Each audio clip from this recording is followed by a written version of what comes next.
here's the orange part that was transcribed from the tracer gene. And then here's the black part that was transcribed from the short palindromic repeat. And then here's the purple spacer that was in between the two palindromic repeats.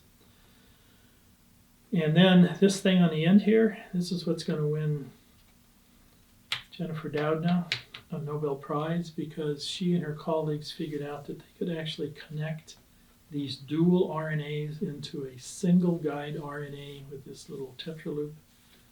So at that point, it became much easier to make these guide RNAs that would then program this particular Cas9 enzyme to recognize a DNA sequence that was complementary to this purple sequence.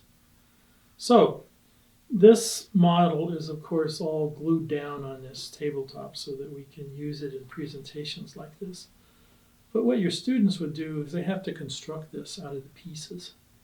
And if they can position this double-stranded bacteriophage sequence in the Cas9 with the PAM sequence right here, the NGG, which is indicated on this placemat that you can't see.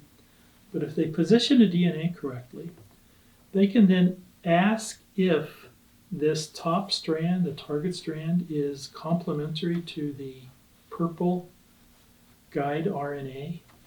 And if it is, and only if it is, then these two distinct nuclease sites on the enzyme are activated.